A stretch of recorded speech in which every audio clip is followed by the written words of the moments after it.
নিজের থেকে শারীরিক সম্পর্কে লিপ্ত হই নাই বলে সে আমাকে 1 ঘন্টা আমাকে মারছে, মারতে মারতে মেরেই ফেলছিল। আমি ভাবছি যে ওই দিনই আমার জীবনের শেষ দিন। আমি শুধু মনে মনে বলছি যে মৃত্যুর সময় আমার বাচ্চা দুইটার মুখ দেখতে পারলাম না। আমার সবকিছু সে ধ্বংস করে দিছে, ধ্বংস করে দিয়ে সে আজকে রাজা না হলে আছে। তো আমাকে আত্মার অবস্থা করে তারপরে সে আমাকে রেপ করে উঠে আমাকে মারে, আমাকে ঢেল দিয়ে ফেলে দেয়, মানে তোলার মতো আমাকে ইচ্ছা মতো মারছে। সে আমাকে প্রচন্ড ভালোবাসা দেখাইছে এবং সে আমার জন্য সুইসাইড করছে। আমার বাসার নিচে এসে পড়ে থাকছে, তার কাছে না গেলেই সে আত্মহত্যা করতো। এই আমি ফাঁস নিতেছি, এই ঘুমের ওষুধকে আমি মরে যাচ্ছি, আমার যদি কিছু হয় এর জন্য তো তুমি দায়ী থাকবে। সে একটা সময়ে 12টা কোরআন শরীফ সে ওয়াদা করে আমার কাছে, বলে আমাকে বিয়ে করবে, আমাকে নিয়ে নতুন ভাবে বাঁচতে চায়, বলে আমার জীবনটা বাঁচাও, নতুন ভাবে আমি বাঁচতে চাই, আমরা নতুন ভাবে সংসার করবো। এই ডকুমেন্টস গুলা এগুলা মানে ছবিগুলো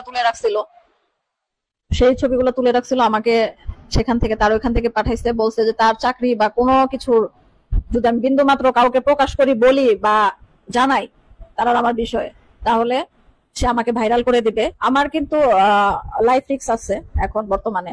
আমি যে কোনো ভাবে যদি আমার মৃত্যু হয়, তার জন্য আশরাফুদ্দিন হীরা এবং তার ওয়াইফ, তারা দুজনেই দায়ী থাকবে, একমাত্র তারা দুজন। আমার বিয়ে হয়েছিল মিরপুরে, ঢাকা মিরপুর। তো আশরাফুদ্দিন হীরা সে হচ্ছে আমার ননাসের হাজবেন্ড। তো তার সাথে আমার সম্পর্কটা মূলত হয়, ওনাদের হাজবেন্ড ওয়াইফের মধ্যে একটা দ্বন্দ্ব ছিল, সে দ্বন্দ্বের থেকে সেটা মিটাতে গিয়ে ধীরে ধীরে তার প্রতি সে আমাকে আসক্ত করে ফেলে এবং তার ওয়াইফও আমাকে ফোন দিয়ে নিয়ে আশরাফুদ্দিনের রুমে পাঠাতো, তাকে খাওয়ানোর জন্য, গোসল করানোর জন্য, ওঠানোর জন্য। তো একটা পর্যায়ে সে আমার কাছে বলে যে আমার জীবনটা বাঁচাতে পারলে তো তুমি বাঁচাইতে পারো। তো আমি তখন ভাবছি যে যদি একটা জীবন বেঁচে যায়, একটু কথা বললে, ভালো পরামর্শ দিলে, যোগাযোগ রাখলে বাঁচুক, এটুকু ছিল। তারপর তার মধ্যে যে কি ছিল সেটা তো আর বুঝতে পারি নাই। তারপর একটা সময় সে ধীরে ধীরে আমাকে তার নানা রকম ব্ল্যাকমেইল করে সে আত্মহত্যা করবে, ঘুমের ওষুধ খাবে, মরে যাবে, এইসব করে আস্তে আস্তে সে আমাকে তার প্রতি আসক্ত করে। আমি তাকে বারবার তাকে আমি এই সম্পর্ক ত্যাগ করি। সে একটা সময়ে 12টা কোরআন শরীফ সে ওয়াদা করে আমার কাছে, বলে আমাকে বিয়ে করবে, আমাকে নিয়ে নতুন ভাবে বাঁচতে চায়, বলে আমার জীবনটা বাঁচাও, নতুন ভাবে আমি বাঁচতে চাই, আমরা নতুন ভাবে সংসার করব। তো তখন আমি বলছিলাম যে আমার এই যে বয়স, যে সময়, আমার বাচ্চারা বড় বড় হয়ে গেছে, আমার তো এখন এগুলার এখন সময় না। হ্যাঁ, ওই ঘরে আমার এক মেয়ে আছে, ছেলে আছে। মেয়েটা বিবিএ পড়ে, ছেলেটা ক্লাস 10-এ পড়ে। তখন বলে যে আমি তোমার জীবনে ফায়দা লুটতে আসি নাই, এখানে কোনো 2 নাম্বার প্রতারণা না, কোনো ছলনা না। তো যাই হোক, একটা সময় তাকে আমি মেনে নেই, কারণ সে আমাকে প্রচন্ড ভালোবাসা দেখাইছে এবং সে আমার জন্য সুইসাইড করছে, আমার বাসার নিচে এসে পড়ে থাকছে। সুইসাইড সে সবসময় ওনাকে শেষ করে দিবে, আত্মহত্যা করবে, ঘুমের ওষুধ খেয়ে মরে যাচ্ছে, ফাঁস নিচ্ছে, এগুলার সব রকমই ডকুমেন্টস আছে আমার কাছে। সেগুলো আমাকে প্রতিনিয়ত সবসময় মানসিক টর্চারিং করতো, তার প্রতি দুর্বল করার জন্য, আমাকে ধরে রাখার জন্য, আমি যেন তাকে ধরে রাখি, ছেড়ে না যাই, সেই জন্য শুরু থেকে এগুলা করতো, ভয়ানক টর্চারিং করতো। শুরুতেই মানসিক টর্চারিং আমার স্বামী জানতো না, বুঝতে পারতো, পরে বুঝতে পারছে। আমাকে বলতো যে ওকে ছাড়া যদি অন্য কোনো পুরুষের দিকে তাকায় বা শুনে কোনো কিছু, তাহলে আমাকে এসিড দিয়ে মুখ পুড়ে ফেলবে, এসব বলছে। তো তাকে আমি ছেড়ে দেওয়ার জন্য, সে যেন আমাকে ঘৃণা করে, সেই জন্য আমি একটা সময় স্মোক করে, আমি ভিডিও করে স্মোক করে দেখাইছি যে আমি কিন্তু স্মোক করে, আমাকে যেন সে ঘৃণা করে ছেড়ে দেয়। তো যাই হোক, তারপরেও সে আমাকে ছাড়ে নাই। তো আমাকে বিয়ে করবে এভাবে বলে যে আমি আমার বউকে ছেড়ে দিয়ে আমি বিয়ে করবো, এগুলো আমাকে মেসেজও লিখতো সবসময়, তোমাকে নিয়ে জীবনযাপন করবো, আমার যেহেতু বাচ্চা কাচ্চা নাই, ছেলে মেয়ে নাই, তোমার ছেলে মেয়েরা আমাকে দেখবে, ভালো থাকবে সবাই, আর তোমার ছেলে মেয়েরা তো আমাকে পছন্দই করে। তো যাই হোক, একটা পর্যায়ে সে আমার সাথে প্রতারণাই করলো, লাস্টে আমার স্বামীকে ডিভোর্স করাইলো। আমাকে সে এইভাবে দিনের পর দিন আমার সাথে শারীরিক সম্পর্ক করছে। সে তার কাছে না গেলেই সে আত্মহত্যা করতো। এই আমি ফাঁস নিতেছি, এই ঘুমের ওষুধ খেয়ে মরে যাচ্ছি, আমার যদি কিছু হয় এর জন্য তো তুমি দায়ী থাকবে। আমাকে কল দিত, মেসেজ করতো। তো আমি চিন্তা করতাম যে তার যদি কিছু হয় তো আমার জেলে যেতে হবে। তো লাস্টে তো সে আমার জীবনটা ধ্বংসই করে দিল। এখন লাস্টে যখন আমি তাকে বিয়ের কথা বললাম, এখন সে আমাকে বিয়ে করবে না, উল্টা আমাকে সে হচ্ছে মানসিক টর্চারিং করে, বিয়ে করবে না, আজে বাজে গালিগালাজ করে, ভাঙচুর করে, দেখা হইলে ভাঙচুর করে। এখন সম্পর্ক ছিল ঠিক আছে, কিন্তু সে বিয়ে করবে না, এটাই। সম্পর্ক কারো কাছে অস্বীকার করার মতো ওই অবস্থা নাই, কারণ তার আর আমার অনেক প্রমাণ আছে সম্পর্কে, যেটা এলাকার লোকজন ঢাকা টাঙ্গাইলের সবাই জানে, এবং তার ওয়াইফ এটা সবার কাছে প্রচার করছে, সবাই জানে। আমাকে দিয়ে আমার হাজবেন্ডকে ডিভোর্স করাইছে, এবং আমার ওই বাসায় থাকার মতো কোনো অবস্থায় ছিল না, আমি কোন রকম বেঁচে ছিলাম। কারণ আশরাফুদ্দিন আমাকে শারীরিক মানসিক নির্যাতন করছে। একটা সময় যখন তার সাথে আমার আমার টাঙ্গাইলে এসে শারীরিক সম্পর্ক আমি করি নাই, সে আসছে আমার নিজ হাত দিয়ে তাকে আমি খাবার খাওয়াই দিছি। সে বলছে সে ভাত খায় নাই, 2 দিন যাবত খায় না। সে অফিস করে টাঙ্গাইল আসলো, সে ঘুমের ওষুধ খাওয়া, এরকম একটা তালমাটাল অবস্থা।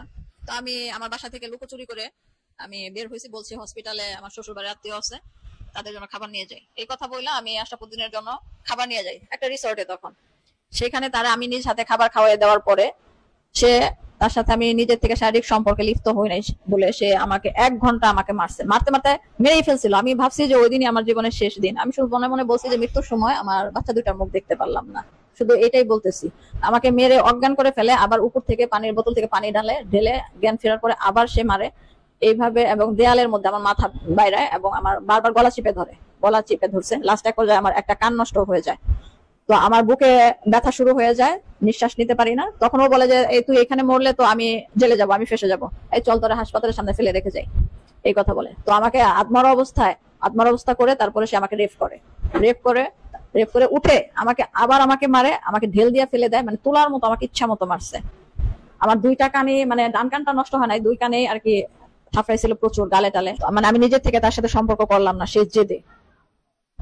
এবং তাকে আমি এই সম্পর্ক আমি করতে চাই না, শারীরিক সম্পর্ক, সেই জন্য সে আমার সাথে এই আচরণ গুলা করে। সে আমাকে আদামরা করে, মানে আমি মৃত অবস্থা ওই মুহূর্তে সে আমাকে রেপ করে তুইলা আবার আমাকে মারে ইচ্ছা মতো। এবং আমি যখন আমার পরিবারকে কল দেওয়ার জন্য ফোন হাতে নিই, সে লাথি দিয়ে আমার ফোনটা বহু দূরে চিপায় ফেলে দেয়, মানে একটা ওয়ার্ডরোব ছিল সেই চিপায় ফেলে দেয়। এইভাবে আমাকে 1 ঘন্টা সে মারে। তারপরের দিন আমি ঢাকায় আসি, আসার পরে ডক্টর দেখাই, আমার একটা কান নষ্ট হয়ে যায়, বাম কানটা। এগুলা রিপোর্ট প্রেসক্রিপশন সবই আছে। তো ডক্টর বলছিল যে এত বড় ক্ষতি করছে, আপনি তার নামে মামলা করলে সরাসরি 7 বছর জেল হয়ে যাবে। তখন এই আশরাফুদ্দিন ছিল হচ্ছে আপনার প্রতিবন্ধী সংস্থানের চেয়ারম্যান হিসেবে নিয়োগ দেওয়া ছিল ওনাকে। সেভাবে আমার কাছে বলতো 2 বছর পর বিয়ে করব, 1 বছর পর। শুরুতে বলতো যে আমরা 3-4 মাসের মধ্যে বিয়ে করবো, তুমি 1 কাপড়ে চলে আসবা, এইসব বলতো। তারপরে সে আমাকে তার প্রতি দুর্বল করার পরে সে বলে 2 বছর সময় দিতে হবে, 2 বছর পর করবো। তারপর বলে 1 বছর পর করবো, তারপর বলে 6 মাস পর করবো। তারপর লাস্ট সে 3 মাস সময় নিল। 3 মাসের থেকে 2 মাস, 1 মাস যাওয়ার পর থেকেই সে যোগাযোগ একদম বিচ্ছিন্ন। সে আমাকে চিনে না। আজকে 6 মাস যাবত আমি টাঙ্গাইল পড়ে আসছি, সে আমার কোনো খোঁজ খবর নেয় না, কোনো যোগাযোগ করে না। এবং উল্টা সে আমার সাথে ভয়ঙ্কর চিল্লাপাল্লা, ভয়ানক দুর্ব্যবহার করে, মিথ্যা খারাপ অপবাদ দেয়, তার বাবা মাকে নিয়ে, নানাজনকে নিয়ে মিথ্যা অপবাদ দেয়। আমি তো তার কাছে ভালোবাসা, টাকা বা যৌবন কোনো কিছুর চাহিদার জন্য আমি তার কাছে যাইনি, কোনো কিছুর লোভে না। কারণ আমার হাজবেন্ডের কোনো কিছুর অভাব ছিল না, সে আমাকে সব দিক দিয়েই স্বয়ং সম্পূর্ণ পরিপূর্ণ রেখেছিল। আমার আকাশটা রঙিন ছিল। এই আশরাফুদ্দিন শুধু বলছিল যে একটা জীবন তোমার জন্য ভালো হয়ে যায়, একটা জীবন তুমি বাঁচাতে পারো। শুধু একটা জীবন শব্দ শোনার পরে আমি চিন্তা করছি যে একটা জীবন যদি আমার জন্য বেঁচে যায়, বাঁচুক। কিন্তু সেই পরিণতি যে আমার জীবনটাই ধ্বংস হয়ে যাবে পরিণতিটা, এটা আমি কখনোই বুঝতে পারি নাই। কিন্তু সে আমার সাথে দিনের পর দিন প্রতারণা ছলনাই করে আসছে। আমি তাকে সুযোগ দিয়ে আসছি, ভাবছি সে হয়তো শুধরাবে বা ঠিক হবে, কিন্তু এখন লাস্টের দিকে বুঝলাম যে না, সে আসলেও প্রতারণা করছে। আমি এখন চাই যে তার মতো একজন অফিসার, একজন শিক্ষিত মানুষ, জেনে শুনে যেহেতু আমার জীবন ধ্বংস করছে, সে একটা দেশকে কখনোই, দেশের জন্য ভালো কিছুই করতে পারবে না। আর সে যা করে তার স্বার্থের জন্যই করে, তার চাকরির ক্ষেত্রে। উনি এখন শরীয়তপুরে আছে, জেলা প্রশাসক। আমার ছোটবেলা থেকে তিল তিল করে গড়া যে আমার মান সম্মান, আমার ঢাকায়, আমার টাঙ্গাইলে, আমার সব ধ্বংস হয়ে গেছে তার জন্য। ও আমাকে কোনো টাকা পয়সা কখনো দেয় নাই, ওই ধরনের কোনো লেনদেন হয় নাই। ও আমাকে কোনো টাকা পয়সা দেয় নাই। কিন্তু আমি চাই যে ওর মতো বড় ধরনের ক্রাইমার, অপরাধী, প্রতারক যারা, তাদের ভালো, সঠিক, শক্ত বিচার হোক, যেন এরকম চলনা, ভালোবাসার মানে প্রলোভন দেখে যেন আর কারো ক্ষতি কেউ না করতে পারে। আমি সবকিছু সে ধ্বংস করে দিছে, ধ্বংস করে দেশে আজকে রাজা হলে আছে। আমার স্বামী আমাকে অনেক ভালোবাসতো, আমার শ্বশুর বাড়ির লোকজন, আমার জন্মভূমি টাঙ্গাইল, সেই জায়গার লোকজন সবাই আমাকে যথেষ্ট সম্মান করতো। আমার সবকিছু থেকে আজকে আমি বঞ্চিত, সবকিছু ধ্বংস হয়ে গেছে, শেষ হয়ে গেছে। অথচ তারপরে এই লোকটা কোনো মানে অনুতপ্ত, কষ্ট এগুলো নাই, সে তার মতো খুব ভালো আছে। সে অনেক ভয়ানক একজন ক্রাইমার, খুবই ভয়ঙ্কর। তার সব থেকে বড় পুঁজি হচ্ছে তার চেহারা, তার উদারতা, আর হচ্ছে তার নমনীয় ব্যবহার। এই ডকুমেন্টস গুলা এগুলা মানে ছবিগুলো তুলে রাখছিল, সেই ছবিগুলো তুলে রাখছিল আমাকে সেখান থেকে, তার ওইখান থেকে পাঠাইছে, বলছে যে তার চাকরি বা কোনো কিছুর যদি আমি বিন্দু মাত্র কাউকে প্রকাশ করি, বলি বা জানাই তারা আমার বিষয়ে, তাহলে সে আমাকে ভাইরাল করে দিবে। সে হয়তো সে অনেক গোপনে ভিডিও ছবি তুলে রাখছে আমার। এটা তো আমার অবশ্যই অপরাধ হয়েছে, কিন্তু শুরুতে এটা আমার ক্ষেত্রে অপরাধ ছিল না। তার সাথে শারীরিক হওয়ার আগে, শারীরিক সম্পর্ক যখন তার সাথে আমার হয়েছে, তখন আমি তো বারবারই বলছি যে এটা হারাম সম্পর্ক, এই সম্পর্কের জন্য তোমার আমার সম্পর্কটা নষ্ট হয়ে যাবে, আল্লাহ এটা সহ্য করবে না, মেনে নেবে না, এটা আমি বারবারই বলছি। কিন্তু এই সম্পর্কটা পৃথিবীর সবার কাছেই পরক্রিয়া, কিন্তু আমার কাছে বা আশরাফুদ্দিনের কাছেও এটা পরক্রিয়া ছিল না। কেন ছিল না? কারণ এটা শুধুই একটা ভালোবাসা, পবিত্র বন্ধন এবং সুন্দর ভবিষ্যতের কথা চিন্তা করে এই সম্পর্কটা করা হয়েছিল।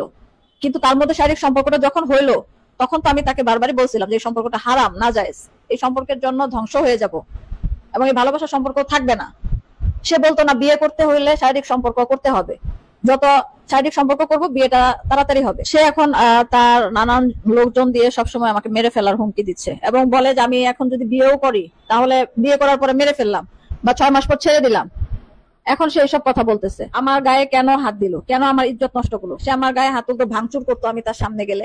সে ঘুমের ওষুধ ছাড়াও সে যেন কি খেত আমি জানি না, হয়তো নেশার দ্রব্য হয়তো কিছু সে সেবন করতো, তার আচরণে এটা বোঝা যেত। তবে আমার যে কোনো ভাবেই আমি মারা যাই না কেন, সেটা রোড অ্যাক্সিডেন্ট হোক বা স্ট্রোক করে হোক, যে করেই হোক, কারণ মানুষ অনেকের দিয়ে আমাকে উল্টাপাল্টা মেসেজ পাঠাইছে, বহুত পাঠাইছে, যেটা আমার পক্ষে খুবই মানে ভয়ঙ্কর ছিল। আমার শারীরিক ভাবে অনেক ক্ষতিগ্রস্ত আমি হয়েছি এবং আমি যদি এইভাবে যে কোনো ভাবে মারা যায় না কেন, তার জন্য ওনারা দুজনেই দায়ী থাকবে একমাত্র।